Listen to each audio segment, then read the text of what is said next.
Hari Om.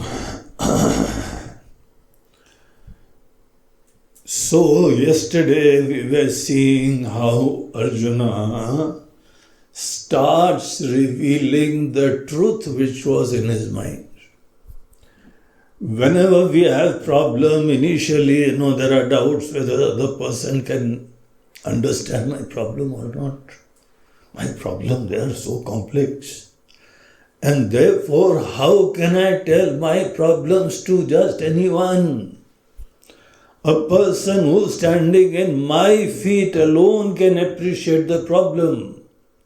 My emotions, my upheavals, my vacillations in the mind, and the reasons, my expectations.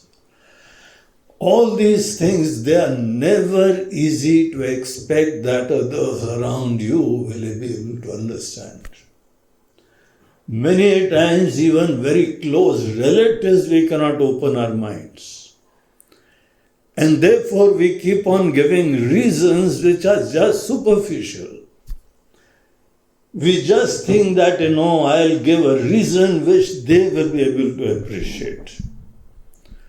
Otherwise, when it comes to my personal reasons, I don't think so anybody will be able to appreciate my problem. So that is why in the first chapter, Arjuna was giving reasons that he is not willing to fight. He was giving various superficial reasons with the hope that Krishna will be able to appreciate that. And is going to take me away from the battlefield.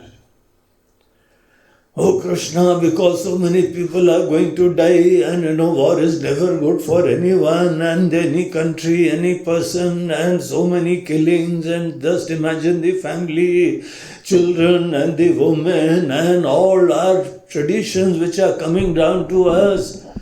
In case if there are no people in the society, who is going to do various kind of shraddha karma for our pitras, for our earlier people, grandfathers, great-grandfathers, there are tradition which has to be carried on. So that you are, proud of your dignity, your heritage. So he gave all kind of reasons. And the bottom line was that please don't ask me to fight. Because it's such a terrible thing. And when Krishna told him that, this is just a weakness, Lord Krishna was not impressed. He says, okay, now cool down. What is the real reason? Why are you not fighting? It is not about fighting, it is about doing your duties which you were meant to do. You were trained to do. The whole society was respecting you, helping you, giving you respect and financial security, every kind of respect and dignity, so that whenever such a exigency comes and you'll be there standing for them. But today, when it mattered most, and when he was on the battlefront, even while preparing for the battle, he was not having any problems. Arjuna was gathering so many people because they had come from 13 years of, exile. They were in the forest. And that is why Duryodhana said, come on, let us fight, because he thought he'll never be able to gather any army. So they were busy contacting this king, that king, these soldiers, those soldiers, retired people and all these people, they were trying to gather them. Even at that time, such thoughts were not coming in his mind. At least not to that extent. Everybody was sorrowful that look at this family, the infighting has come to such a stage that they are going to kill each other now. Fighting goes on anywhere, Whenever there is difference of opinion and everybody has this freedom to keep his own values and thoughts. and philosophy and perceptions and goals. In case if my goals are different, my values are different and your values are different. So conflict will be inevitable. Some kind of friction, some kind of differences are going to be there in any set of people. In which family, husband and wife, they don't fight? Every family it happens. Because husband has got his own perception, his own idea, his own dream, his own values. And so also the lady is coming from some other house and she has got a childhood and upbringing and education and so many dreams. So therefore, whenever people of different opinion, thoughts, perceptions, values, they come together, some clashes, they are inevitable. And the best thing is that you try to accommodate each other as best as you can, as long as you can. So therefore some, problems, some ups and downs, they were expected, but nobody thought that, Arjuna will come to such a stage that he is not going to fight. So therefore, Lord Krishna says, what the hell? He didn't say like that, what the hell? But literally it meant like that. From where has this weakness creep into your mind? This is not good from any point of view. I think from your point of view, your well-being, your prosperity, your comfort, your goals, your moksha, your dharma.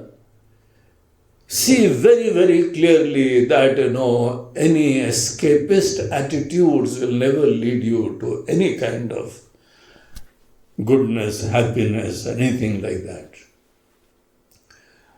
So when Lord Krishna, he said like that, then Arjuna, started speaking the truth.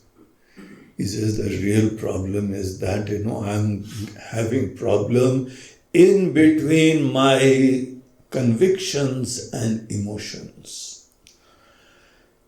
On one hand, my intellect is telling me I need to fight for my country, for goodness, for righteousness, for dharma. I need to live for that. On the other hand, my mind, my emotions, my feelings, they are saying you should not do this, Arjuna. This is very bad for you. You kill your own people just because of your selfish ends. So this is my conflict.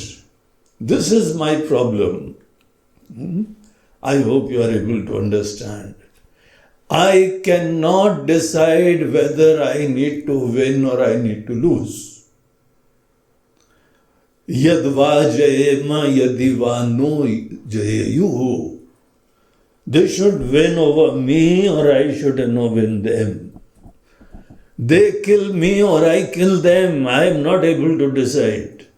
This is a war front. The language will be only killing this party or that party. So when Lord Krishna was standing in and through this entire discussion very quietly and listening very intently,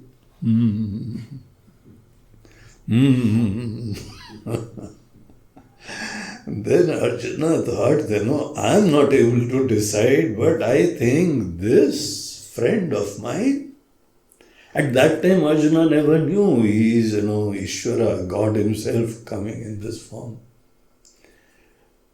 Lord Krishna was a good friend to everyone, even Duryodhana, even, Dhritarashtra. They used to believe him. So he was a good person, respectable person, loved and respected by everyone. And he is just standing there.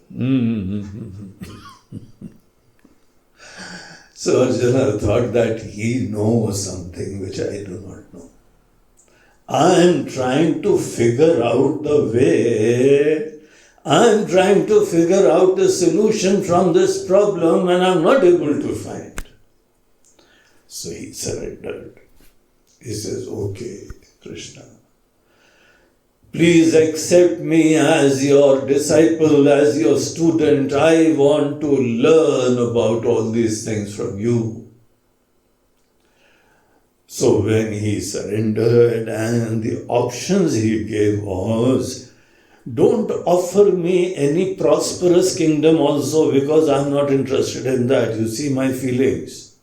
It's not about just the kingdom and the material prosperity. It's also about the feelings which I have for my reverential, respectable people. At the cost of the lives of my highly reverential Pitama, my Gurudev, Dronacharya. I don't want this kingdom. At least not me. Maybe there are so many asuras in the world who will not have any compunction to, kill others and start ruling. But I'm not going to do that. So, he said this about surrender, about being Shishya, and then he became quiet. When he became quiet, then Sanjay, the person who is giving the commentary of the entire Gita to Dhritarashtra, he gives 2 shlokas and he describes the situation. So let us read shloka number 9 and 10. Sanjaya uvacha evam uktva rishikesham gurakeshav parantapah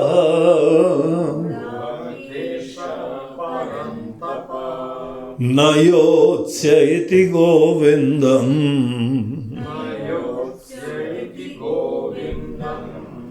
uktva tushnim bhaguvaha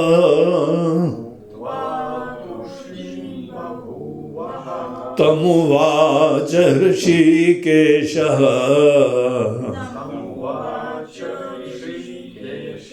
prahasanniva bharata senayor madhye vishidantamidam vachaha.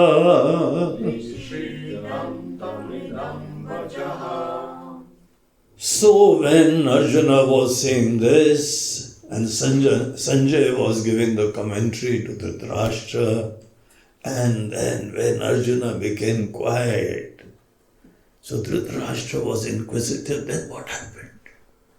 So Sanjay says, Evam uktva rishikesham gudakeshav parantapa.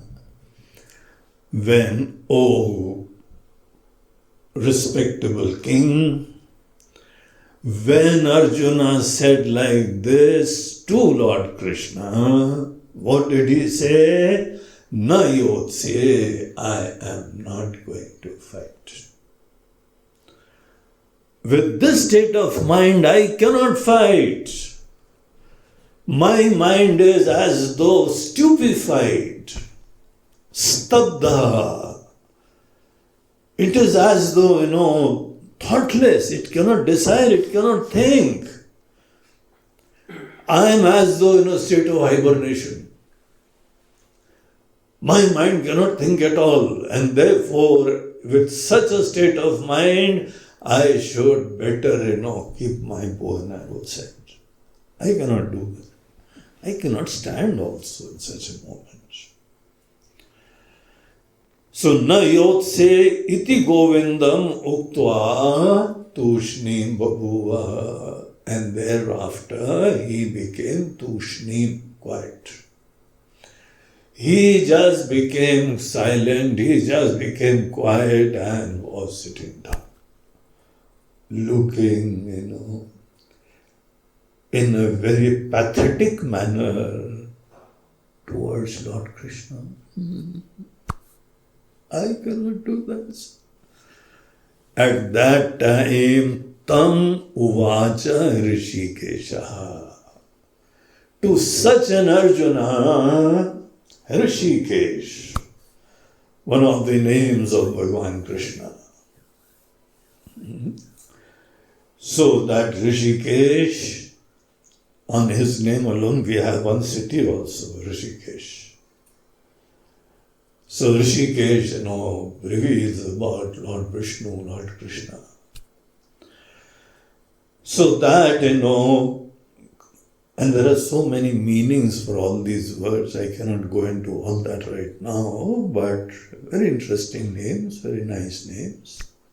In fact, all the names in our country, they're always given on the basis of names of God Himself. So at least when you call your child also, then you remember God, even His divinity, the beauty of every person. So that is, you respect all the children. You respect all the beings. And at least you should remember the meaning of those words also. So anyway, when, Rishikesh, he said, to such an Arjuna, Rishikesh said something.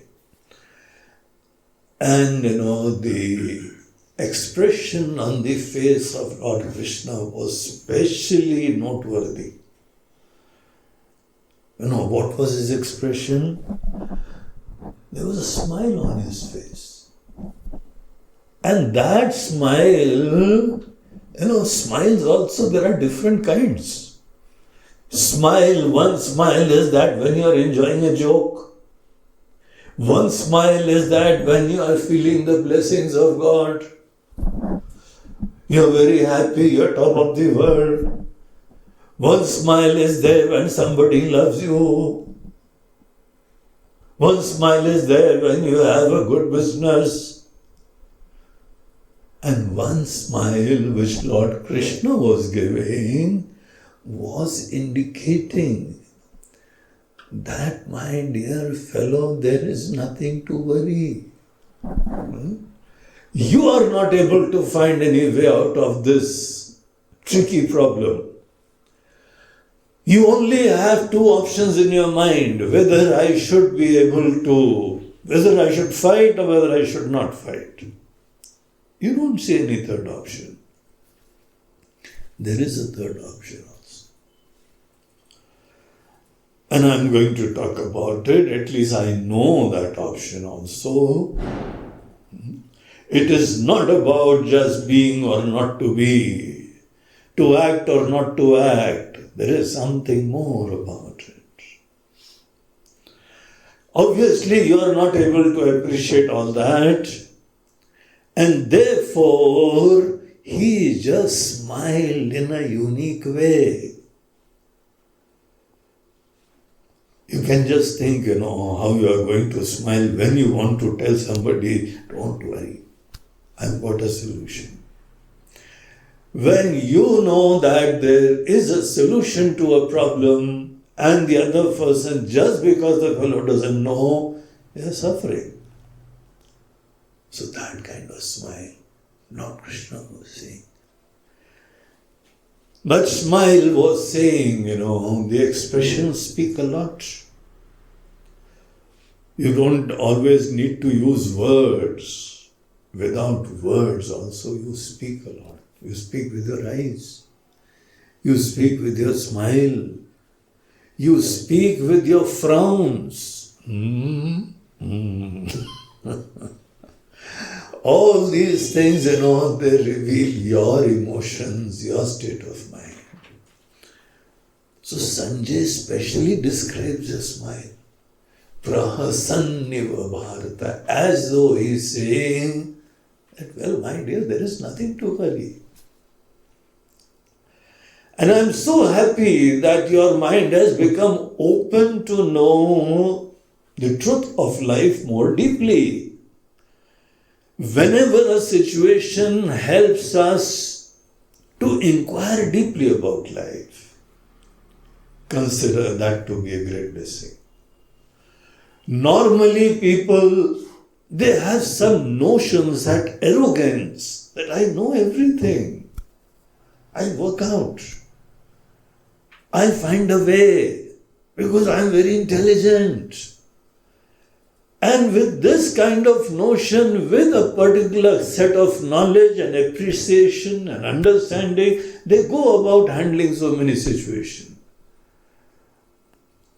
But when a person realizes that I have got much more to know, because I am not able to find a solution to this problem, problems, make us so humble. Many a time, intricate problems, they help us start a new journey of inquisitiveness, of seeking greater knowledge. All such problems, they are in fact a great blessing. Therefore, problem by themselves, they are not a problem, because they have helped me to get more wiser in life. So Lord Krishna says, don't worry. Saying just by his expression, Prahasanniva Bharata, Senayor Ubhayor Madhye, remember, they were standing in the midst of two armies.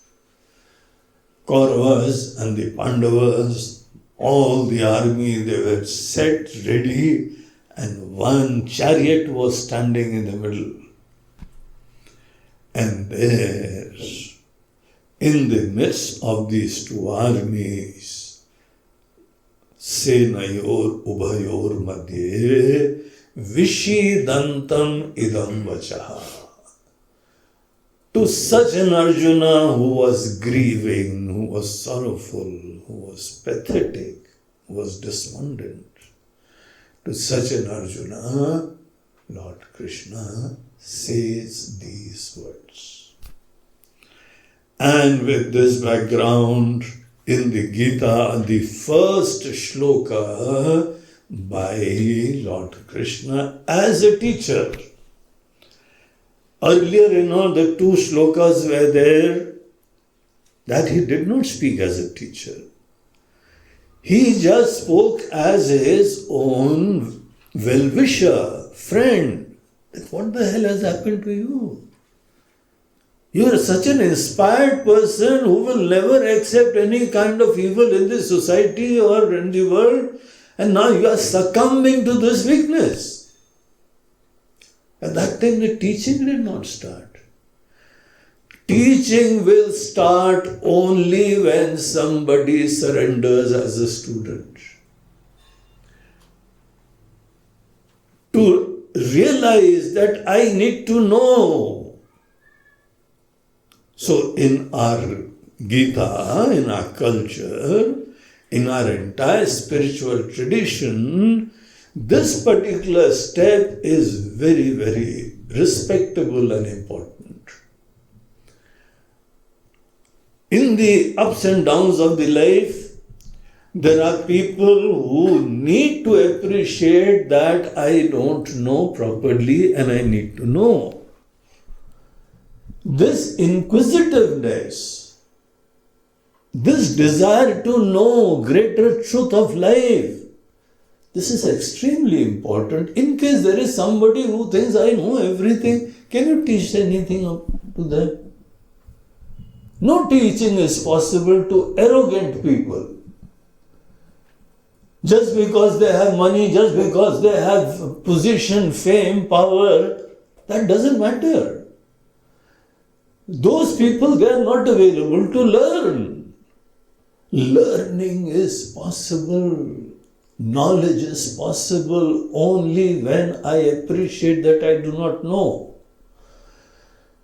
From ignorance alone, the path of light will start. From appreciation that I do not know, then alone I can strive to know. But if all the time I am having this notion that no, I am very intelligent, the world has not yet discovered me, Oh world, I am coming now, don't worry. The most intelligent creation on the world is coming and he or she is going to handle every problem. Now what will such a person learn? Is already full, when a cup is full, it cannot be filled further. Today morning I had tea, in small Chinese cups, tiny little cup. And those people, they are smart, they are nice. So they can, keep on drinking little. And it's not about just drinking so much, but just sipping some tea. And that tea was also nice. It was interesting. It had some flavor. Special exotic flavor. And I kept on drinking and I finished half of it. I enjoyed it so much. But it was just a small cup. Like a toy. I used to hold that and then slowly enjoy the tea sipping, tea tasting. In tea gardens, there is a ritual where tea tasting is there. So different kind of teas are there, then people, they're specialists, they come and they taste tea. And they give grading for that. This tea is very nice, this tea is all right, this tea is lousy. So tea tasters, so they don't get all the glass, they have only small cups. So, just as I can become, suppose this, I'm pouring tea in my cup and my cup is already full. Can I put more tea in a cup which is already full? Just as I cannot put any tea, milk, water in a vessel which is already full, so also knowledge cannot be given to any person whose mind is already having this notion that I am knowledgeable, I am everything. It's a great thing to appreciate that there is so much to know in life. Only when you know that there is so much more to know that we are going to strive to get more knowledge. So therefore, it's a great thing which happens to anyone. Maybe the excuse was very simple, very worldly, financial, social, emotional, family, society, it could be anything. But at the end of the day, you now are inspired to go deep into the truth of life. Then it became a blessing. So Arjuna, he was really blessed because at the end of the day, he was inspired to know more about life. Now here, before we enter into what Lord Krishna says, just a few thoughts, few important points. Arjuna had a problem that I am not able to decide whether to fight or whether not to fight. This is a simple problem. And what should have been the obvious answer? Either fight or either don't fight. What is the use of entire Gita? Gita, 18 chapters of Gita. Now this is the second chapter and 16 chapters more to come. And in these subsequent chapters, even this chapter is such a beautiful one, which is telling about so many things in life. Why should we give all that? Is it necessary? Now, in case you have A patient, you are a doctor and you have a patient. He says, doctor, I do not know what to do. And I give the entire Gita to that fellow. Should I give the entire medical science secrets to that fellow? The fellow will think, oh God, I came to the wrong doctor. I just wanted to know whether to fight or not to fight. But here is the doctor who's telling about Atma and Brahma, that imperishable, that timeless reality, that consciousness. How did you know Krishna thought all these things are necessary? This is a very important point to appreciate. When you become a Shishya, when you become a student, it is not simple answers you want to get. A person who does not become a student, a Shishya, that's the difference between a devotee and a Shishya. We have so many devotees, good people, very loving, caring, they come and serve, but they are under the category of what we call as devotees. They are seva bhav, great service attitude they have. But we cannot, just catch hold of any one of them and start giving all the entire Gita and Upanishad and all these things. They'll say, Swamiji, I've got some work to do. I've already got a meeting which is fixed up. I would have been, very happy to hear your entire Ramayana. But I'm so sorry. You should have told me beforehand. I'm already booked. And no teacher will tell also all these things. Because the first rule is that check out whether a person is a real, sincere seeker, a student, or just a person who respects you, loves you, holds you in great esteem. Just because somebody respects you doesn't matter. That doesn't mean that you want to, get all the philosophy of his life. So Arjuna, on the face of it, he just wanted to ask. He had the problem and he said in his own words, I do not know whether to win or whether to lose. Whether I should win over them or they should win over me. This is my problem. So the thing is, when a person surrenders to a teacher, to a guru, to Lord, to Ishvara, to God, at that time, it is not just, that I want some simple answers. Any person who just wants simple answers is not seen in the category of a Shishya. And suppose we make the mistake of telling all them they are going to run away shortly. And I've got so many people who quickly run away. Recently an old associate, he ran away. Guruji, I'm having some problem, I cannot come to ashram. Because your classes, they are so boring to me. I'm not interested and still I've got to hear. So that's going to happen. Just assure that the person wants to go deep into something seriously, then alone start your discourses. Arjuna had a problem that I am not able to decide.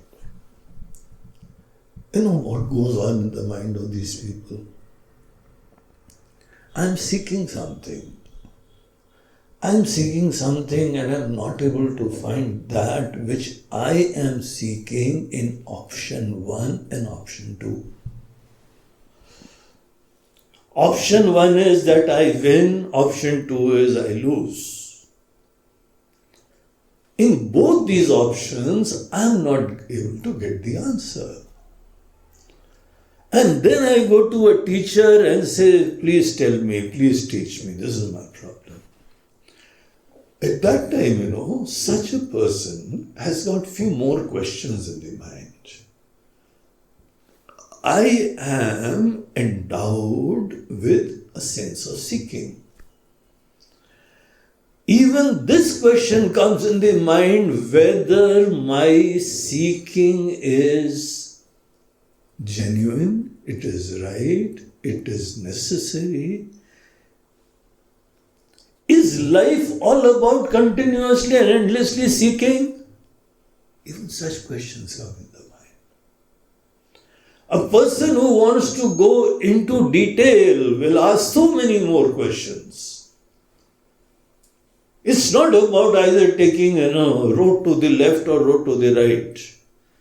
Should I take the road to the north or should I take to the south? He says that's not the question. The question is whether it is necessary that I need to take a road.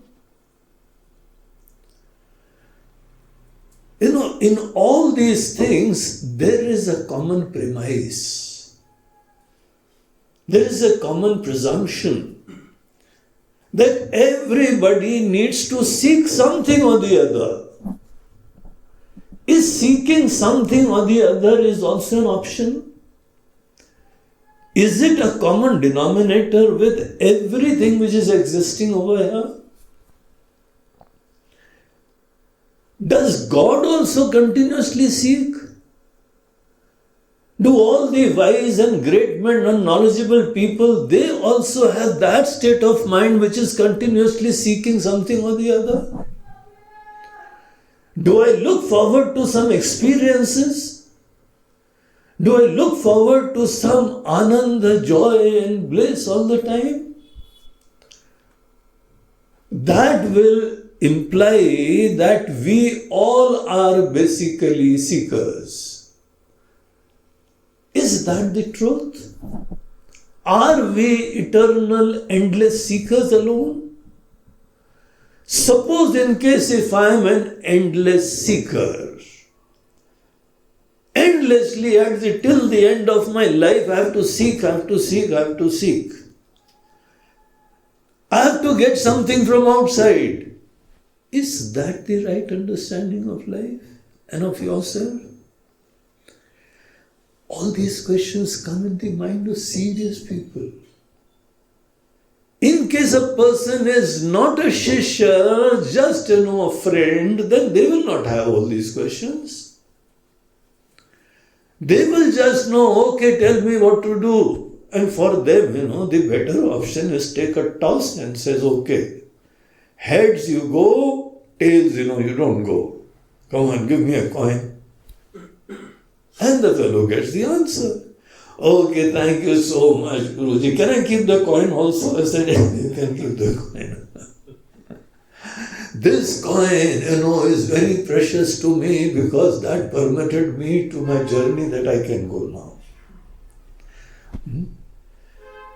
When there is just a simple friend, a relative, somebody who loves and respects you but doesn't want to go deep, then those people don't have any deeper questions. But when there is a student, at least Lord Krishna, he inferred this in such a way. Therefore, there is some truth about myself.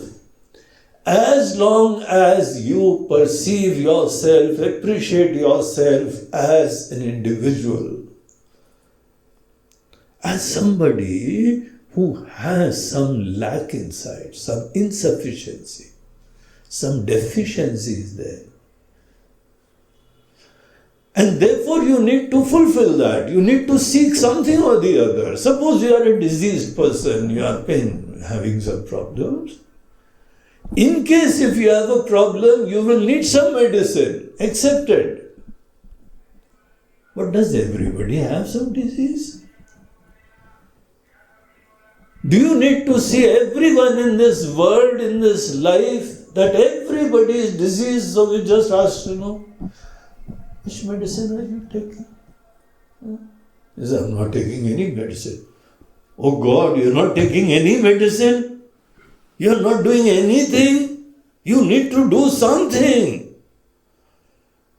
You need to do something. This is good enough for people who are seeking endlessly. Am I that reality? The truth of every individual, is it something which always has seeking inside? Arjuna had all these questions also. It was not merely whether I should win or whether I should lose. Do I have to do compulsively something or the other?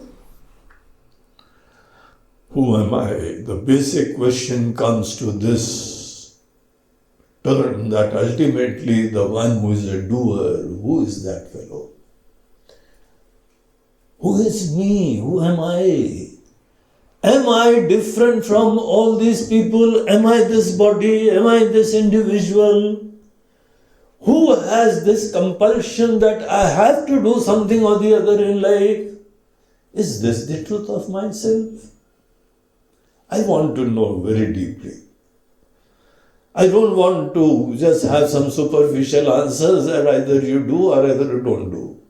Then I'm not a Shishya. I'm just a devotee. And I don't want to get into all the philosophy. But here is the question of my own existence. That who am I?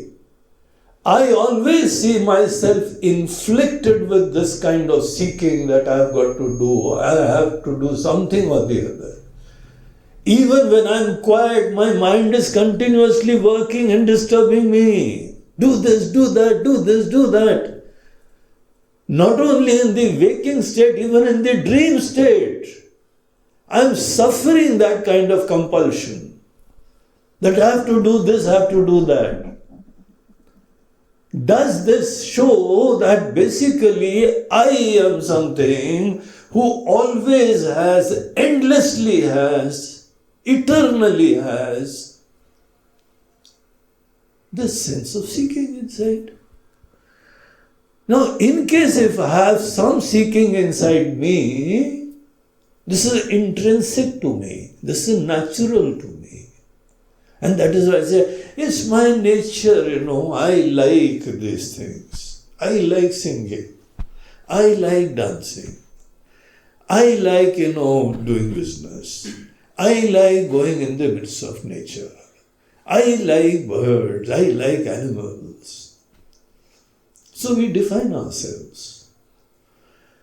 And so also I have seeking.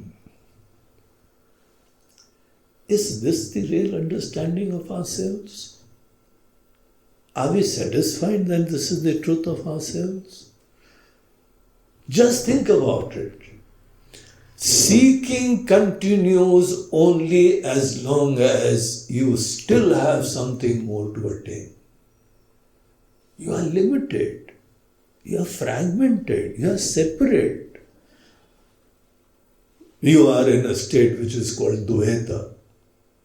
Fragmentation, division. Whatever you wish and like is always different from you. And you, the meaning of you is limited to one particular time and space. And therefore you are different from everything. You have decided that this is what you are. And only in the state of Dvaita, in the state of this fragmentation, division, limitation, then there are certain things which I like and certain things which I don't like. Then there is obviously an inevitable classification of things around. And something I like to do, something I don't like to do. This is the problem which I am facing. Does it mean that I am endlessly a seeker? And when you are a seeker, whatever you do in life, still at the end of the day, you will be a seeker. Because you are basically a seeker. Is there any chance in life to be satiated? Is there any chance in life to get, satisfied, contented? Suppose, we imagine that there are chances of being satisfied in life. In case if there are chances, there is a possibility at some time in future, some space, some time that I will be satisfied. What does that mean? That means that my seeking was false. If something which is natural to me disappears at some point in time, like any disease, in any disease, when the disease is there, you have pain, you have fever. But the moment disease goes away, then you don't have any fever, you don't have any discomfort. This seeking is something like that. We have some limitations. We have various insecurities. And therefore, we think that seeking few things from outside will fulfill the vacuum inside me. There is some lacuna, there is some deficiency, there is some lack inside. Something is missing. And what my various efforts are, aiming at is that my deficiency, my insecurity, my lack, it has to disappear somehow. In case if, my seeking will disappear at some point in time, and it should, otherwise seeking is without any objective. It's like having a disease which you are never going to get well. If you think that your seeking will disappear, then how do you perceive your seeking at this moment? It is just superficial. It is not natural. In case at some point in time your disease will disappear. In case if your disease will disappear at some point in time, it is obvious that disease was something superficial. It was not something natural. So let us have some proper definition about ourselves. In case if we can continuously entertain baseless definitions and understanding about ourselves, and just see everyone that everybody has to seek. Even God has to seek. There are people who say, why did God create the world? He was getting bored, He wanted enjoyment from outside. Even God is a seeker. If God is also a seeker, if knowledgeable people also are seeker, if saints are also a seeker, then they and we have the same problem. I'm also a seeker, they're also a seeker. To such a person, to talk about self-knowledge, knowledge of God, is worthless. Because at the end of the day, again you will be suffering. But here Lord Krishna starts telling something different to Arjuna. He smiles and says, Arjuna, don't worry. Your problem is baseless. Deep inside you, there is a core which is so beautiful, divine and untouched. And from that depth point of view, there is no problem. The problem is when our individuality gets crystallized. Today we all are an individual. When we wake up, then we are individual. I am Swamiji so and so. And other people, they also have their own individuality.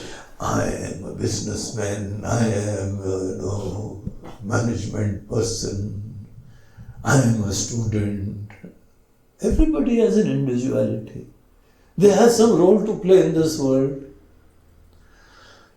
Now this individuality, it does raise its head. It does manifest at a particular time. But let us think for a while. Is our individuality existing all the time? When you are unconscious on the operation table, at that time doctor gives you anesthesia. You forget everything. When you are unconscious, then there is no individuality. When you are in deep sleep, a very nice state, very refreshing state, look at the beauty of life. When you want to charge your mobile, you have to plug in. And when you have to charge your mind, you have to plug out. When you disconnect with everything, then there is no individual, no thoughts, no dreams, no plans, no world, no people. Isn't that a fact? At that time, the individuality is not there. And therefore, in dream, we have the convenience of creating a new world. We have our own world. The world of my dreams is always so beautiful. Where's my dreams, But that is also not there all the time. My dream also comes, I revel in that for some time, and then it goes away. This waking state, this individual, this Swamiji has come. And when I go to deep sleep and unconscious state, Swamiji gone. So this brings about a big question.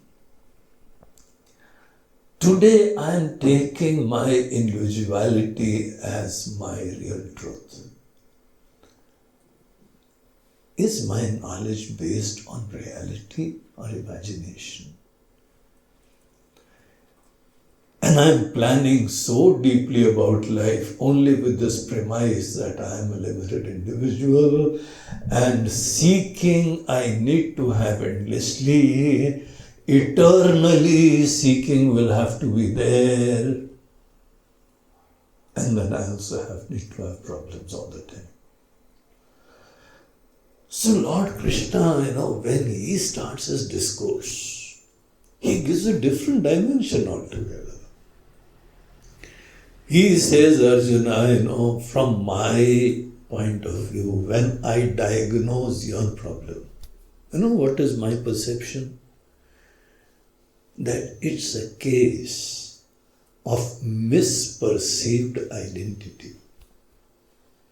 You do not know yourself. You think that you know about yourself, but I know that you do not know about yourself. And the proof of the fact that you do not know about yourself is in your own, disturbed state of mind. Even in success or failure, you attain any heights, you attain any kind of level of prosperity, I can assure you, you'll still have problems. Don't the millionaires and billionaires of the world, they have problems? Don't they have insecurities? They bring, they build so huge walls around them in their houses. So huge walls that they look like prisoners inside. And inside their own self-created prison, they think that I am so secure. What a contradiction. So just because somebody is very rich, don't ever imagine that they are very secure. Just because some people, they are very wealthy, there's so much money at their disposal, thereafter my old age will be all good. You're a stupid fellow, that is all. You're an ignorant fellow. You don't even know the truth of yourself. You are imagining that you are endlessly a seeker. You are a limited, confined fellow. You are a speck of dust in this whole cosmos. That is what your understanding is about yourself. Isn't that so? Is that a reality? When you look at the entire huge, endless, infinite cosmos and the stars and the planets, and does this question come in your mind? Who am I in this whole big universe? And then you realize I am just a speck of dust, that is all. Who doesn't matter? What does it matter if I live or I die? What difference will it make in the world? I was reading in one book, in a magazine rather. He says a person was standing in front of a cemetery. Old graves were there. People were buried there. Hindus, they don't bury. Christians, they bury. Muslims, they bury. And in one of the graves, it was written, here lies a person who thought that the world will not run without him. And the fellow is lying, and the world is running, the birds are chirping, and the flowers are smiling, and the sun is rising, children are playing. The world is running, and you think that the world will not run without you. In case if you disappear from this universe, then what's going to happen? Just think about it. Recently, India, there was a big accident. A tunnel was being made and 41 people, they got stuck. There was some, landslide inside the tunnel. Luckily, they were saved after 17 days, of struggle and using all the technology. Later on, it was manual digging which found the way. But suppose they had died. And so many people die. In war, so many people die. For some time, we feel sorry and we go and express our condolences. Oh, we are so sorry. But next week, the world goes on. When I and you will go, what will happen? Oh, he was such a nice man, Always smiling, good, dynamic, caring. Gone, okay, fine. What is for dinner today? I will come back to my same world. I am just a speck of dust in this entire creation. If that is my understanding, and this limited individual has got some seeking inside, some insecurity, some fears, some problems are there in this entity, this individuality. Should I consider all these deficiencies and lacks and insecurity as my truth, as a reality, and start getting medicine for these imaginary problems? Or should I also explore the fact whether my problems are real or imaginary? When an individual faces a problem, they can only think that whether I should do this, whether I should do that. What Krishna says, there's another angle. And that is to appreciate the fact whether you are a limited seeker, endlessly seeking and wanting and wanting and wanting. Always depending on things outside. Defining yourself just as a speck of dust in this entire universe. Is that the way to go? Is such an understanding really worthy? Will it really help me in this life? So therefore, because Lord Krishna was seeing that, he is seeing that everyone is basically divine. They just do not know. The problem of life is that, we all are one infinite reality. There is just one life. It's not my life or your life, it is one life. There is one consciousness, there is one reality, which is blessing me, it's blessing my body, it is blessing my sense organs, it is blessing my mind, it is blessing everyone in the world, one life. We all are manifestations of life. We all are living beings.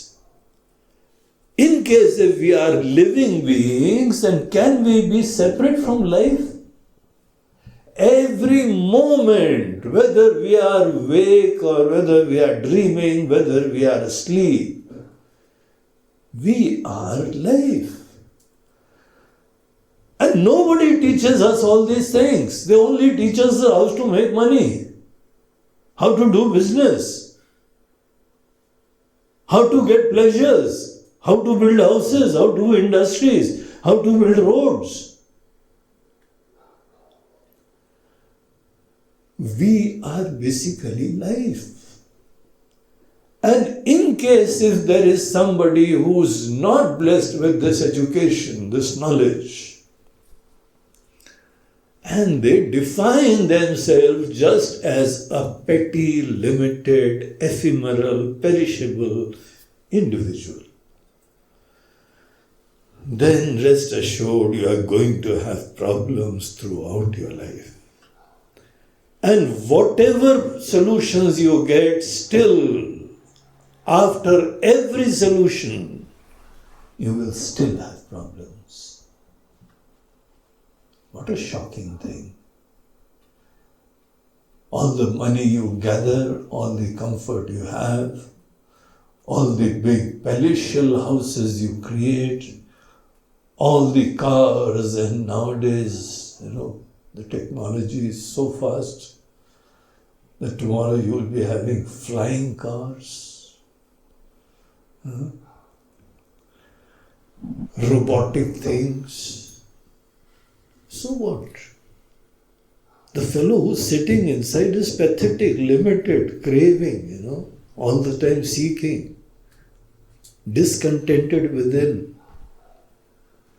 So the solution is never that just seek outside. Explore the truth of your own self. And therefore, with this background, let us enter into the discourse which Lord Krishna starts. So I will read the next few shlokas. Please chant. Shri Bhagwan Vacha Ashochanan Vashochastvam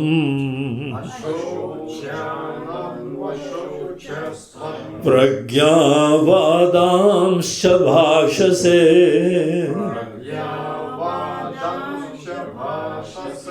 Gatasun Gatasumscha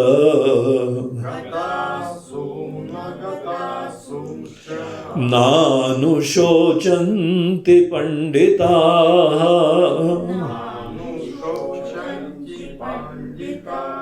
Natvevaham Jatunasam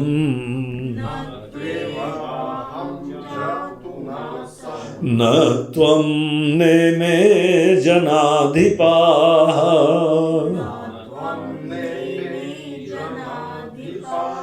न चैव न भविष्यामः सर्वे वयमतः परम् देहिनोऽस्मिन् यथा देहे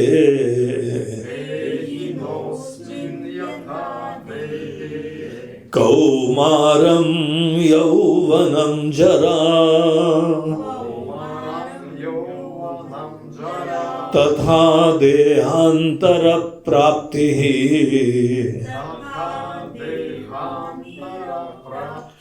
धीरस्तत्र न मुह्यति मात्रा स्पर्शास्तु कौन्तेय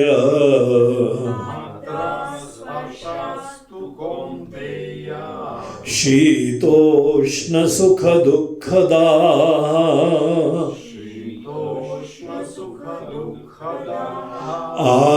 आगमापायिनो नित्याः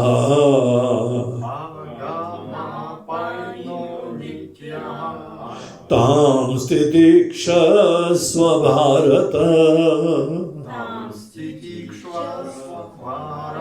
यं हि न व्यथयन्त्येते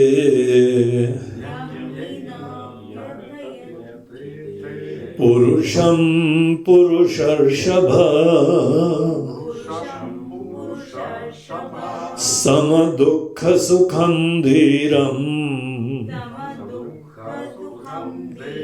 सोऽमृतत्वाय कल्पते. So Shri Bhagwan Vacha, that blessed Lord endowed with the truth of the knowledge of the ultimate truth, that is called Shri. Shri is knowledge. Bhagwan, the glorious one. That glorious God who is endowed with the ultimate knowledge of life is Shri Bhagwan. Vacha means he thus spoke. Shri Bhagwan Vacha. Only when Arjuna surrenders as a student, wanting to go deep into this problem and resolve this problem once for all. Till the time you don't wish to go deep, then I cannot also tell all the deep thing. Swamiji, I have just come for 3 days. Can you give me Brahma Gyan? And please, make it short. I don't have time, And then on the third day, even early morning, my flight is there. I want ultimate knowledge in 2.5 days. Can you give me that? My Guruji was telling one incident about his life. He was a big traveler all over the world. He took the message of Bhagwad Gita in all parts of the world. Once somewhere in Europe, his flight was announced. And he was waiting at that time. Swami's wear the orange clothes, that is why they get attracted. We wear it deliberately, so we are identified. Doctor has to wear such a clothes that everybody knows he's a doctor. A policeman has to have a dress that everybody knows he's a policeman. Swamis also have their dress. So somebody came. Are you so-and-so Swamiji? Well, yes, nice to meet you. Okay, yes, I am also very happy to meet you. Swamiji, it's such a pleasure meeting you at the airport. But it's so bad, you are going to go away so soon. He said, what about you? My flight is also going to go away. I also go away, you'll also go away. So we only have, 5 minutes. Can you give me the ultimate knowledge of life in 5 minutes? So he was a very witty person, very smart, intelligent. He says, yes, I can give you the ultimate knowledge in 5 minutes. He was so happy. He said, should we sit down somewhere? No, I'll stand and tell you. I've got so great sutras that I'll give you one secret over right here. He said, please tell me. What is that? How do I know that ultimate truth? He says the only sadhana which you need to do is undress and embrace. He said, what do you mean? Undress and embrace? Are you talking about spirituality or you are talking about any sensual experiences? He says, no, I am trying to give you the ultimate knowledge of life. Undress. First remove all the clothes and then embrace. So that is what I do with my wife. And this is what I have got to do with my sadhana also. He says, so sorry, my flight has been announced now. Goodbye. Tata. Think about this. You know, when you want something in short, this is only what you can get, even though it was such a profound statement. Because ultimately, what we have to do also is to undress, is to remove all the notions which are there in our mind, all our baseless presumptions in our mind. We have so many notions, this is the truth, that is the truth, this is good, this is bad, you have to undress. Remove all the clothes. And we are not talking about these physical clothes. We are talking about the notions in your mind. Can you free your mind from all the notions? And thereafter see, there is never a chance that nothing is there. There is something. Just as when you remove your clothes, it's not that there is nothing. You are there in your birthday suit. So also when you remove all the notions, all the conclusions in your mind, you are there in all your pristine glory. Whatever is your basic reality alone remains. Imaginations alone can be negated. And negate all the imaginations. And thereafter just see what is there. You have never seen that. You are only living in the world of imaginations. Therefore, we say life is like a dream. You are dreaming things. Can you keep all these notions and imaginations aside? And then see directly. Today also you know you are there. Your existence is a matter of your definite experience. At that time, see what you are. So therefore, basically, when a person, a student is there, we can afford to go into greater detail. You don't have to talk in the language of sutras and aphorisms, short, crisp words. We can have the luxury of explaining them. Here Bhagwan says, Arjuna, Ashochan nanva shochastvam. You are grieving. Anushocha tvam. Anushocha, you are continuously grieving. And for whom? Those people who need not be grieved upon. They are Ashochan.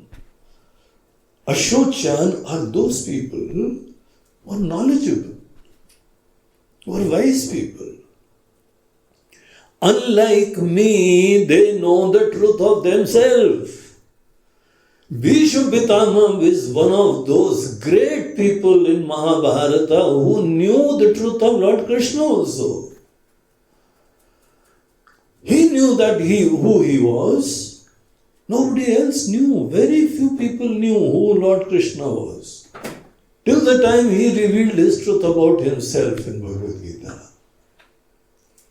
Even close people, they never imagined that he was such a great divine person and knowledgeable person also. Bhishma Pitama was one of them. And Lord Krishna says, you are grieving for people who don't need to be grieved upon because they know the truth of themselves. They know that they are one divine, infinite reality. They know that Atma is Brahman. I am not a limited individual.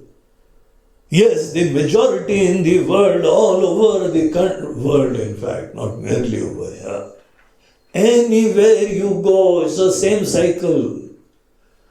Whether you go to America, you go to Australia, you go to Canada, you go to Russia, you go to Europe, you go to Africa, or you see in India, seeking.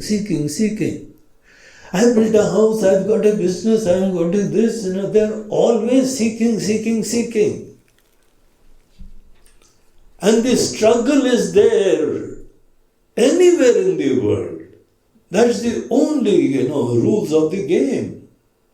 How much you have sought? How much more you want? Anywhere. This is the game. This is the whole society of mankind everywhere. Very few people, they do not want anything because they see themselves as pure life. In case if you identify with your body, mind, then you become limited. If you see life as it is, then it is infinite. There is this life and there is this manifestation of life through your body-mind. The equipments with which life manifests is always limited and perishable. And what has happened today is that we identify with our body-mind and thereafter define ourselves. We become limited. Have you ever seen life as it is? Pure life? Anywhere you see it is manifestation of life. You stand beside the lake and you see so many birds, all life, living beings. Flowers, living beings. Insects, living beings. Trees, living beings. Everybody is pervaded by life itself. Life is manifesting through various medium, different equipments. So when you see from point of view of life, then this is a different world altogether. And in case if you also see that you are basically life, then you become all pervasive. You pervade everything in the creation. I am sitting here as a speaker and I alone am sitting there as the person who is a listener. I alone am sleeping in there. I alone am, in the sun, in the moon. This is the experience of knowledgeable people. And Bhishma Pitama is that person. What a pity you're grieving for Bhishma Pitama. You're grieving for life. The principle of life. Certainly there is a dimension where there is a manifestation, but he is not dependent on that. He knows my identity is something which is imperishable. And I also respect Dronacharya and so many people. In fact, there are others who may not know that. Still their life. Whether a person knows or whether a person does not know, does it deny the fact that they are not life? Everybody is that one life principle. And once you know that I am that life principle, I don't have any insecurity. I don't need to depend on anything whatsoever. All the plans of getting more money, better security for my old age and all the necessities which I may need to have, the insurance policies and bank balance, they're all from the point of view that I am a limited, depending individual. Till the time you have this notion about yourself that you are limited, then you need to have all that kind of plans. Let me tell you, it's false, it's baseless, it's untruth, it's imaginary. You are living in a fool's paradise. You're just dreaming. And when you are dreaming, then all these various problems are there, they will be there till the very end of your life, it will be there. And there are certain ways of handling that also. The first thing to handle all the problems right from the root is to know about yourself. In case if you do not know about yourself, then you cannot get any kind of solution. No permanent solutions are possible for a person who is just dreaming. Intoxicant. You are drugged. In case if you have taken so many drugs, can I give you all the knowledge of life, and will it ever be possible that whenever you come to your senses, you will not have any problems? So that is never the case, Arjuna. You are grieving for the people who need not be grieved upon. They are very wise people. Some people they know and others they do not know. I know that. But still, you should know the fact. When you look upon any individual, whether knowledgeable or ignorant, you should have that wisdom to see that the real truth of anyone is basically life. It's manifesting through this person.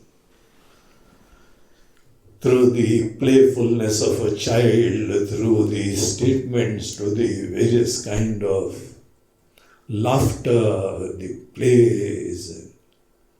It is life manifesting.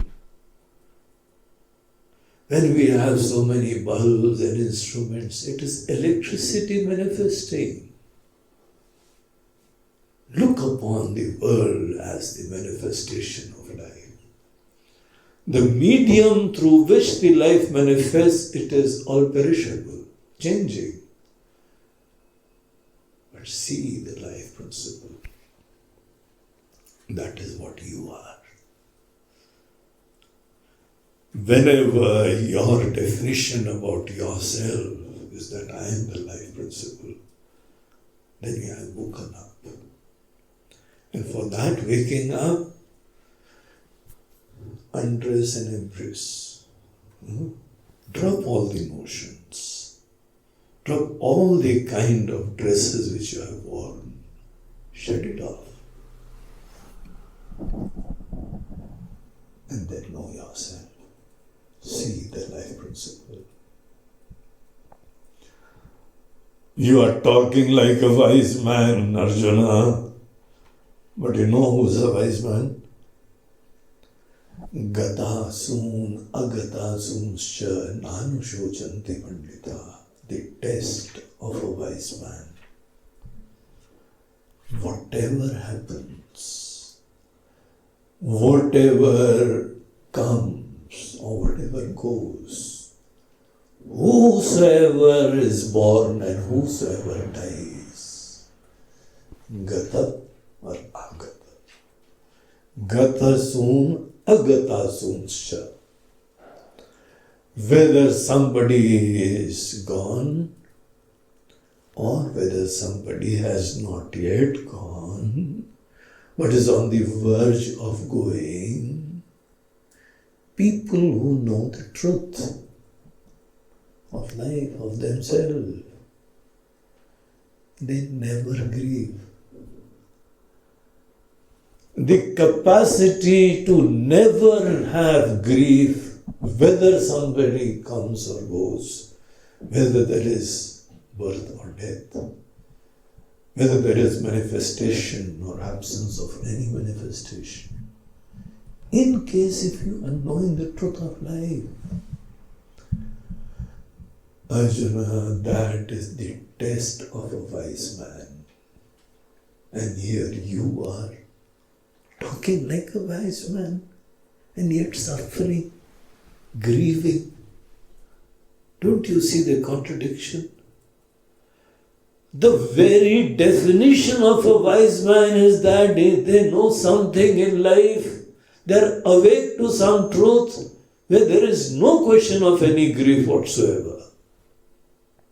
And therefore, irrespective of the fact that somebody comes or goes, the real truth never comes and goes. Whoever knows that alone is a wise man. And you are not a wise man today, that is why you are suffering. So my suggestion to you is that we will also see what has to be done under this situation. At least know who you are. In case if you do not know even who you are, how can you ever take a decision? All decisions will be wrong. So let us stand on the platform of truth of ourselves, and then we live a life which will anyway be beautiful without any problems. With this shloka, Bhagwan Krishna, he starts his discourse. More we will enter tomorrow. Om Purnamada Purnamidam Purnat Purnamudachyate Purnasya Purnamadaya Purnamevavashishyate. Om Shanti Shanti Shanti. Hari Om Shri Gurubhyo Namaha. Hari Om Namah Parvati Pataya. Har Har Maha. Narmade Har Bolo Ganga Maiya ki Jai.